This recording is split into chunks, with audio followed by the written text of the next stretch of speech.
Friends यहाँ पे देखिए हिंदी व्याकरण संबंधी जो PYQ देख रहे हैं। अब देखिए ROE में एक क्वेश्चन आया है कि जिस पुरुष की पत्नी साथ नहीं है, वाक्यांश के लिए एक शब्द क्या है? तो जिस पुरुष की पत्नी साथ नहीं है उसको विपत्नी कहेंगे, विधुर कहेंगे, आपत्निक कहेंगे या वियोगी कहेंगे, तो उसे कहेंगे विपत्निक। यानी जिस पुरुष की पत्नी उनके साथ में नहीं है उसको कहते हैं विपत्निक, है ना। तो विपत्निक कौन है? जिस पुरुष की पत्नी उनके साथ में नहीं है, विपत्निक।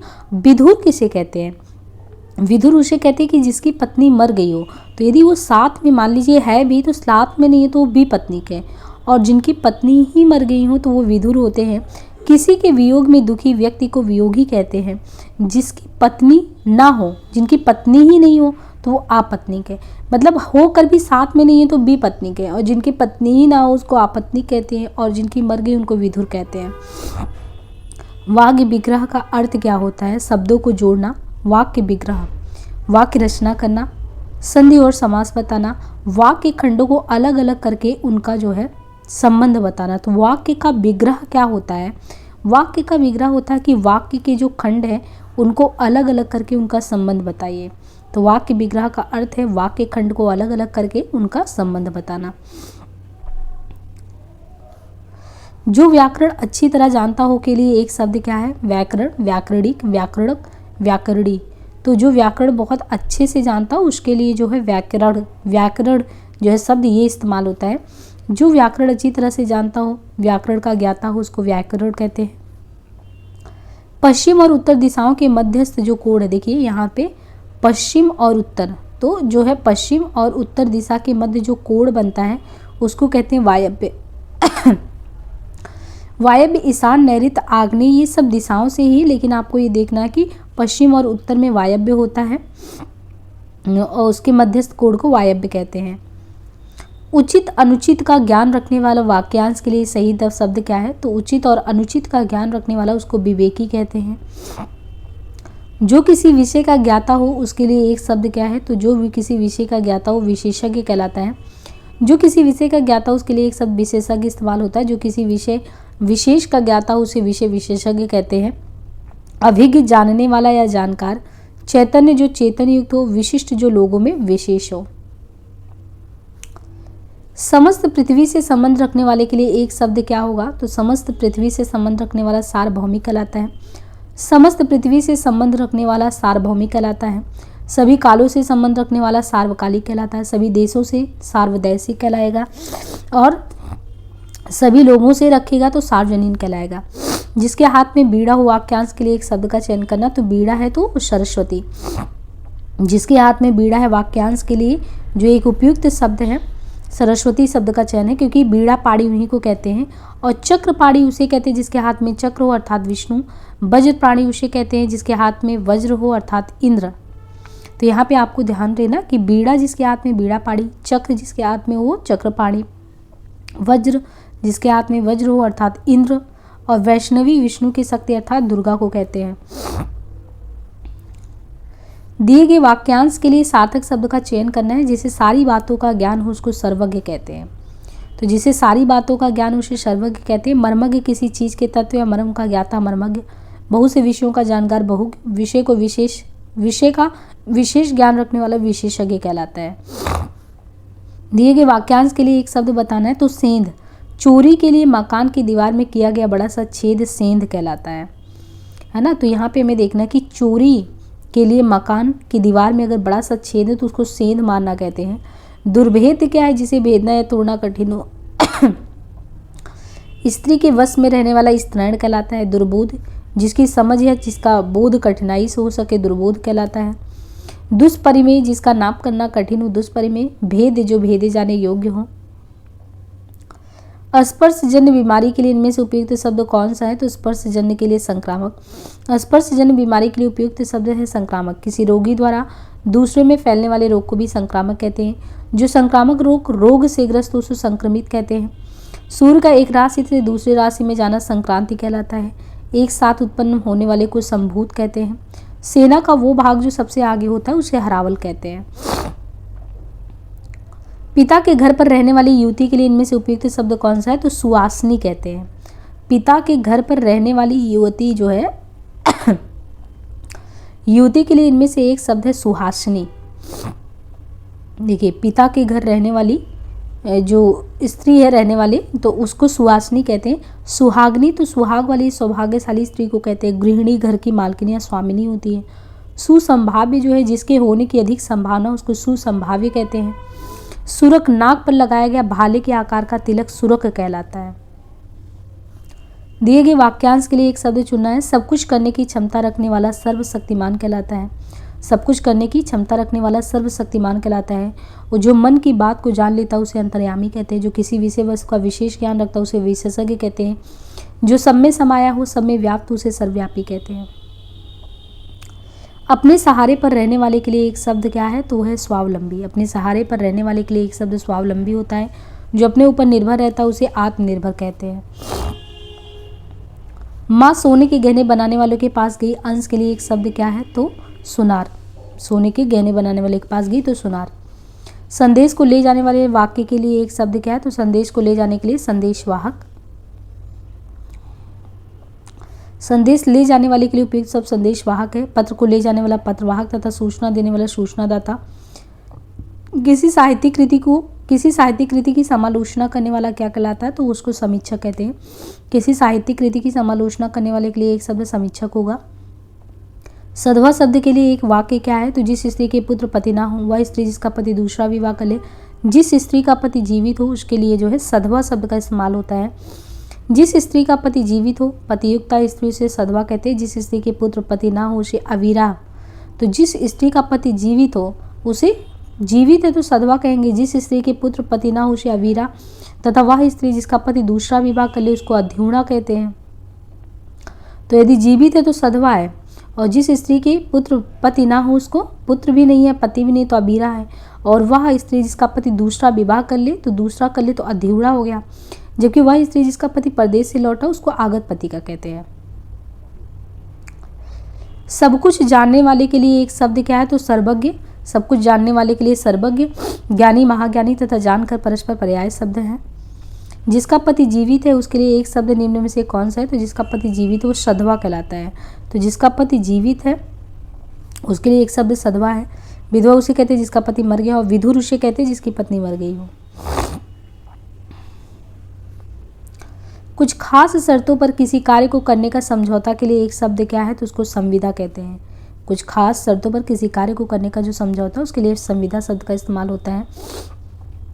स्वेदज के लिए एक वाक्य क्या है, तो स्वेदज के लिए पसीने से उत्पन्न होने वाले को स्वेदज कहते हैं। जो पसीने से उत्पन्न हो तो उसको स्वेदज कहते हैं। समस्त पृथ्वी से संबंध रखने वाला क्या कहलाता है, तो समस्त पृथ्वी से संबंध रखने वाला सार्वभौमिक कहलाता है। समस्त पृथ्वी से संबंध रखने वाला अर्थात समस्त भूमि या समस्त देशों से संबंध रखने वाला सार्वभौमिक कहलाता है। जहाँ खाना मुफ्त में मिलता हो उसके लिए एक शब्द क्या है, तो जहाँ खाना मुफ्त में मिलता हो उसके लिए सदावर्त शब्द का इस्तेमाल करते हैं। जो स्त्री के वशीभूत है उसके लिए एक शब्द क्या है, तो स्त्री के वशीभूत हो तो स्त्रैण कहलाता है। स्त्रैण का अर्थ क्या होता है, स्त्रैण का अर्थ है जनखा, जनाना, मेहरा। स्त्रैण का मतलब है जनखा, जनाना, मेहरा, स्त्रीत्व पूर्ण शब्द है। मेहरा शब्द ऐसे पुरुष के लिए भी प्रयोग किया जाता है जो अपनी स्त्री के वश में हो। अतः स्त्री के वशीभूत के लिए स्त्रैण शब्द उपयुक्त है। त्रियावसी शब्द से भी स्त्री के वशीभूत का अर्थ निर्गत होता है, किंतु यह शब्द त्रियावसी किसी शब्दकोश में नहीं है। सुमुखी शब्द उपयुक्त है अनेक शब्दों के लिए एक शब्द के रूप में, तो सुमुखी सुंदर मुख वाली महिला को सुमुखी कहते हैं। सुंदर मुख वाली महिला के लिए एक शब्द सुमुखी का प्रयोग होता है। अपना मंतव्य साधने वाले के लिए एक शब्द क्या है, तो अपने मंतव्य के लिए जो है स्वार्थी। स्मरणीय शब्द के लिए एक वाक्य क्या है, तो स्मरणीय शब्द के लिए है कि बहुत दिनों तक स्मरण रखने योग्य जो है उसको स्मरणीय कहते हैं। ना बहुत गर्म ना बहुत ठंडा, तो क्या कहलाता है, इसको समशीतोष्ण कहलाता है। जो लिखना पढ़ना जानता हो उसके लिए एक शब्द क्या है, तो साक्षर कहते हैं। जो लिखना पढ़ना जानता हो उसके लिए साक्षर। जिसकी ग्रीवा सुंदर हो तो ग्रीवा सुंदर है सुग्रीव कहलाता है। सव्यसाची शब्द के लिए एक वाक्य क्या है, सव्यसाची किसे कहते हैं, जिसने बहुत कुछ सुना हो, अपनी इच्छा के अनुसार आचरण करने वाला, सदा सत्य बोलने वाला, बाएं हाथ से कार्य करने वाला। तो सव्यसाची जो बाएं हाथ से कार्य करता है उसे कहते हैं। तो यहाँ पे देखिए ये यूपी लोअर में भी आया, उत्तराखंड में भी आया है सव्यसाची। सब्यसाची शब्द के लिए एक वाक्य है, बाएं हाथ से कार्य करने वाले को सब्यसाची कहते हैं। जो किसी अन्य व्यक्ति के स्थान पर कार्यरत हो, ऐसे शब्द समूह के लिए तो जो किसी अन्य के स्थान पर उसको स्थापन्य कहेंगे। देखिए, जो किसी अन्य व्यक्ति के स्थान पर कार्य कर रहा हो उसके लिए स्थापन्य उपयुक्त शब्द है। एक स्थान से हटाकर दूसरे स्थान पर किया गया कार्य स्थानांतरित की श्रेणी में आता है। जो सब कुछ जानता है उसके लिए उपयुक्त शब्द क्या है? तो जो सब कुछ जानता है उसके लिए सर्वज्ञ, है ना। तो जो सब कुछ जानता हो उसे सर्वज्ञ कहते हैं। भूत, वर्तमान तथा भविष्य तीनों कालों को जानने वाला त्रिकालज्ञ तथा जिसने ज्ञान प्राप्त किया वो ज्ञानी कहलाता है। जो सब कुछ जानता हो उसके लिए एक शब्द है सर्वज्ञ। जो सब कुछ जानता हो सर्वज्ञ है। जो कम जानता हो अल्पज्ञ, और जो बहुत जानता हो उसे बहुज्ञ कहते हैं। जो कुछ नहीं जानता उसको अज्ञ। देखिए, जो कुछ नहीं जानता उसको अज्ञ कहते हैं।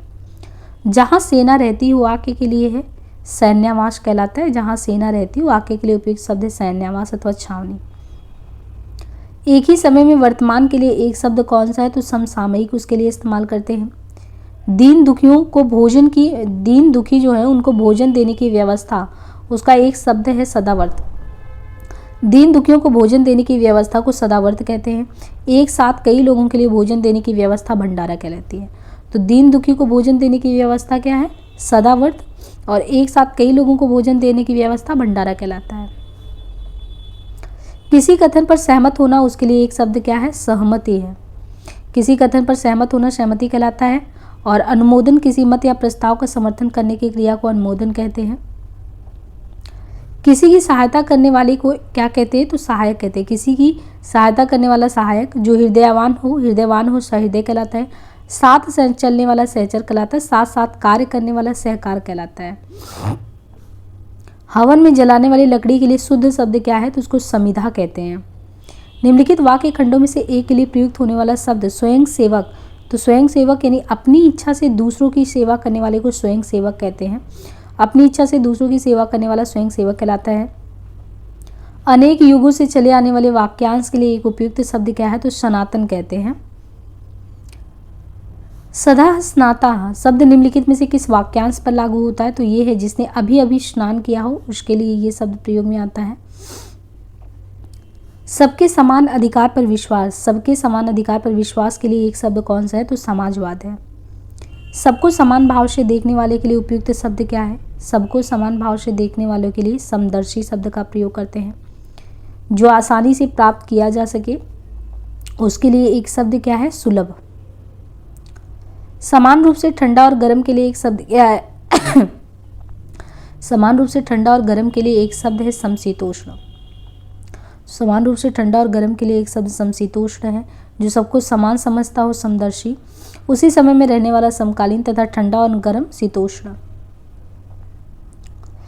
जिसका आदि व अंत ना हो। तो जिसका आदि व अंत ना हो उसके लिए जो शब्द है वो शाश्वत। शाश्वत। जिसका आदि व अंत ना हो उसके लिए शाश्वत या नित्य। आदि से अंत, देखिए दो चीजें हैं। जिसका आदि व अंत ना हो तो शाश्वत या नित्य प्रक्रिया चल रही है। आदि से अंत तक को आद्योपांत कहते हैं। जो हमेशा रहने वाला है, जो हमेशा रहने वाला उसको क्या कहेंगे? शाश्वत ही कहेंगे। तो जो हमेशा रहने वाला वो शाश्वत है। जबकि जिसे कोई रोक ना सके तो अप्रतिहत किसे कहते हैं? ये बहुत इंपॉर्टेंट है, अप्रतिहत। तो शाश्वत तो आप लोगों ने सुना भी होगा, निरंतर चलने वाली चीज को शाश्वत कहते हैं। लेकिन जिसे कोई रोक ना सके उसे क्या कहते हैं? ये थोड़ा नया है। तो जिसे कोई रोक ना सके उसे अप्रतिहत कहते हैं। 100 में 100 के लिए एक शब्द इस्तेमाल होता है। 100 में 100 यानी 100%। तो 100 में 100 के लिए एक शब्द है 100%। 100 का अर्थ है 100। 100 का अर्थ 100 से है। शताब्दी, 100 वर्षों के समूह को शताब्दी। तो शताब्दी 100 वर्षों के समूह को कहते हैं। जिसके हाथ में सूल हो शब्द समूह के लिए प्रयुक्त शब्द क्या है? तो जिसके हाथ में सूल हो शब्द समूह के लिए प्रयुक्त शब्द इसमें क्या है? शूलपाणी। 100 वर्षों का जो समूह है, 100 वर्षों का समूह, वाक्य के लिए सही विकल्प का चयन करना है तो उसे शताब्दी कहते हैं। शैव कहते हैं। शैव किसे कहते हैं? तो शैव किसे कहते हैं? इनमें जो शिव की उपासना करता हो। जो शिव की उपासना करता हो शैव कहलाता है। जो शक्ति की उपासना करते हैं वो शाक्त कहलाते हैं। वह जिसका शोषण किया जाए, तो जिसका शोषण किया जाए उसको शोषित कहते हैं। और दूसरों की बातों में दखल देना वाक्य के लिए एक शब्द है तो हस्तक्षेप कहलाता है। हाथी की पीठ पर रखे जाने वाले आसन के लिए एक शब्द क्या है, तो हाथी की पीठ पर जो रखा जाता है उसको हौदा कहते हैं। तो हाथी की पीठ पर रखे जाने वाले आसन के लिए एक शब्द हौदा है। घोड़े की पीठ पर रखने की गद्दी को जीन कहते हैं। तो देखिए हाथी की पीठ पर जो आसन रखा जाता है उसको हौदा कहते हैं, और जो घोड़े की पीठ पर रखते हैं उसको जीन कहते हैं। तो घोड़े की पीठ जो होती है, घोड़े की पीठ पर जो गद्दी होती है उसको जीन कहते हैं, और घोड़े आदि की पीठ पर कसने की जीन को काठी कहते हैं। तो अगर उनको कसा जाता है तो कसने की जीन को काठी कहते हैं, और घोड़े की पीठ पर रखने की गद्दी को जीन कहते हैं, और हाथी की पीठ पर रखे जाने वाले आसन को हौदा कहते हैं। भला चाहने वाले के लिए एक शब्द क्या है, निस्वार्थ, हितैषी, पुण्य आत्मा, सहायक। तो जो भला चाहते हैं उनके लिए एक शब्द है हितैषी। भला चाहने वाले जो होते हैं वो हितैषी कहलाते हैं। बिना स्वार्थ के जो कार्य किया जाए वो निस्वार्थ कहलाता है। क्षण भर में नष्ट हो जाने वाले के लिए एक शब्द क्या है, तो क्षणभंगुर। क्षण भर में नष्ट हो जाने वाले के लिए एक शब्द क्षणभंगुर है। जो क्षण भर के लिए आतुर हो उसे क्षणातुर कहते हैं। जो क्षमा पाने लायक है उसके लिए उपयुक्त शब्द क्या है, तो जो क्षमा पाने लायक उसको क्षम्य कहते हैं। जिसे वश में करना कठिन हो उसको दुधूर्ष कहते हैं। देखिए जिसे वश में करना कठिन हो, तो वश में करना कठिन हो उसको दुधूर्ष कहते हैं, और जो क्षमा पाने लायक है उसको क्षम्य कहते हैं। सफलता ना मिलने पर दुखी होना इसको क्या कहते हैं, सफलता ना मिलने पर दुखी होना, कृपा, दया, क्षोभ, दुख। तो सफलता ना मिलने पर दुखी होने को क्षोभ कहते हैं। श्रवण चक्षुक शब्द के लिए एक वाक्य क्या है, श्रवण चक्षुक। श्रवण चक्षुक शब्द के लिए इनमें से एक वाक्य क्या है, जो आंखों से सुनता है। श्रवण चक्षुक शब्द के लिए एक वाक्य जो आंखों से सुनता है होता है। ज्ञान नेत्र से देखने वाला अंधा व्यक्ति, उसके लिए कौन सा विकल्प सही है, तो ज्ञान नेत्र से देखने वाला जो अंधा व्यक्ति है उसके लिए है ज्ञान चक्षु। आंखों द्वारा प्राप्त ज्ञान के लिए चक्षु ज्ञान। देखिए ज्ञान नेत्र से देखने वाला अंधा व्यक्ति उसको ज्ञान चक्षु कहते हैं, और आंखों द्वारा प्राप्त ज्ञान के लिए चक्षु ज्ञान। वाक्यांश के लिए एक शब्द से संबंधित कौन सा जोड़ा इसमें गलत है। देखिए इसमें देखना है कि कौन सा गलत है। जिसका इलाज कठिन हो दुसाध्य, जो मनुष्यता से दूर हो अमानुषिक, जो कम खर्च करने वाला हो अपव्ययी, जो इतिहास लिखे जाने के युग से पूर्व का हो प्रागैतिहासिक। तो यहाँ पे जो है जो जोड़ा गलत है वो अपव्ययी जो है, जो कम खर्च करने वाला हो, तो मितव्ययी है। यहाँ पे अपव्ययी दिया है। तो जिसका इलाज कठिन हो दुसाध्य, जो मनुष्यता से दूर हो अमानुषिक, जो इतिहास लिखे जाने के युग से पूर्व उसको प्रागैतिहासिक कहेंगे, लेकिन जो कम खर्च करने वाला है उसको मितव्ययी कहते हैं। अनेक शब्दों के लिए एक शब्द के निम्नलिखित विकल्पों में से कौन सा गलत है, कौन सा गलत है इसमें भी देखना है। जंगल की आग दावानल, आगे की सोचने वाला अग्रगामी, समुद्र की आग जो है बड़वानल, पेट की आग जठराग्नि। तो यहाँ पे देखिए जो समुद्र की आग की बात किया है और आगे की, तो ये आगे की सोचने वाला अग्रगामी में चलना, ये सोचने की बात बोला ना, तो अग्र सोची होना चाहिए। हाँ यहाँ पे देखिए जो जंगल का आग होता है उसको दावानल कहते हैं, और जो समुद्र का आग होता है उसको बड़वानल कहते हैं। इसको बहुत ही ध्यान से दोनों देखिए, कहीं पे नोट भी कर लीजिए अगर कन्फ्यूजन हो रहा है। जो जंगल की आग है उसको दावानल कहते हैं, और जो समुद्र की आग है उसको बड़वानल कहते हैं। लेकिन आगे की सोचने वाला ना, तो सोच शब्द आ गया, तो सोचनी यानी अग्र सोची होगा, गामी नहीं होगा, गामी में चलना होता है। और पेट की आग जठराग्नि है। तो आगे की सोचने वाले के लिए एक शब्द है अग्रशोची, आगे चलने वाला अग्रगामी। जिसका पति जीवित हो, इस वाक्य खंड के लिए सार्थक शब्द क्या है, तो जिसका पति जीवित हो उसके लिए एक शब्द क्या होगा, जिसका पति जीवित हो उसको सधवा कहते हैं, और जिसकी पत्नी मर गई हो उसके लिए शब्द विधुर है। जिसका पति जीवित हो वो कौन है, सधवा है, और जिसकी पत्नी मर गई हो उसके लिए एक शब्द विधुर है। जिसके बराबर कोई ना हो उसके लिए एक शब्द क्या है, तो जिसके बराबर कोई ना हो। यहाँ पे देखना है तो देखिए विलक्षण जो है विशेष लक्षणों से युक्त है तो विलक्षण कहलाएगा। अनुपम जिसकी उपमा ना दी जा सके अनुपम। असाधारण जो साधारण ना हो उसको कहते हैं असाधारण। लोकातीत लोक से परे जो है तो लोकातीत कहते हैं। यहाँ बराबर का अर्थ अद्वितीय अर्थात जिसके समान दूसरा ना हो सकता है। जिसकी उपमा ना दी जा सके अर्थात अनुपम। जब किसी के समान दूसरा नहीं है तब उसकी उपमा नहीं की जा सकती है। इस प्रकार निकटतम उत्तर विकल्प बी सही होगा। अब यहाँ से जो है मुहावरे और लोकोक्तियाँ शुरू होंगे, तो हम उसे नेक्स्ट पार्ट में देखेंगे। आज के लिए इसे यहीं पे एंड करते हैं। धन्यवाद।